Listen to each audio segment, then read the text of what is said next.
Liyaghfira lakallahu ma taqaddama min dzambika wa ma ta'akhkhar. Allah sudah ampuni dosa Nabi yang terdahulu dan yang akan datang. Maksudnya yang direncanakan akan datang bagi Allah, Nabi Muhammad itu bukan berbuat dosa.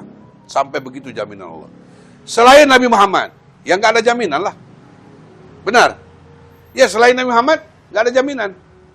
Anda berbicara sebentar lagi pesta rakyat, pemilu. Nomor kalian bisa berbeda, peduli, nggak ada urusan. Ya, tapi siapapun Anda pilih, emang ada jaminan? Dia bakal benar. Siapa yang jamin? Anda pasti dia bakal amanah. Siapa yang jamin pasti? Nggak ada. Yang menjamin, yang dijamin itu cuma Rasulullah. Nah, ini berbicara yang benar, cuman ya nggak enak lah. Nggak enak. Bicara yang benar, kan memang benar. Ada orang lebih mulia dari Muhammad, dan demi Allah nggak ada. Ada orang lebih sempurna dari Muhammad, demi Allah nggak ada. Terus, Anda bicara yang benar. Ya sabarlah dicaci maki orang.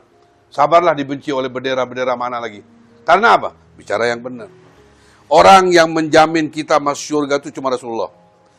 Kita pilih siapapun, dia akan menjamin negara ini bakal makmur. Dijamin. Siapa yang jamin? Nah itu maksudnya. Makanya yang benar itu nggak enak. Harus sabar.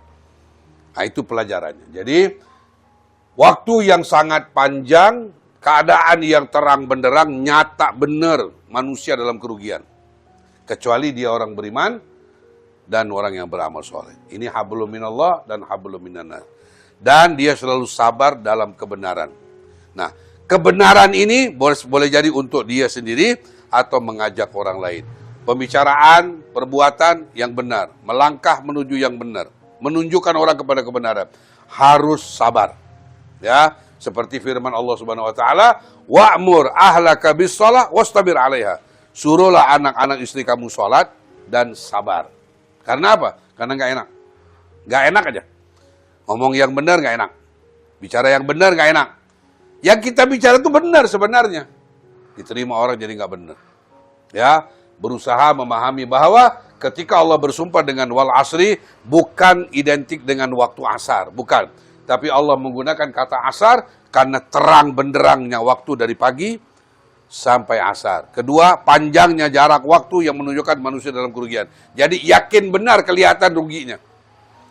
Nyata benar kerugiannya manusia ini. Kecuali orang beriman dan beramal soleh.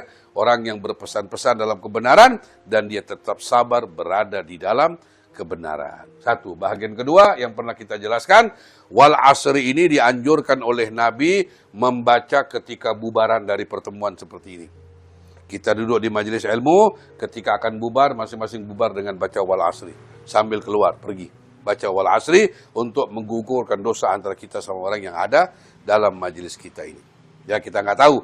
Orang nggak suka pakaian kita, orang nggak suka gaya duduk kita, orang nggak suka gaya ngomong kita bersihin itu semua.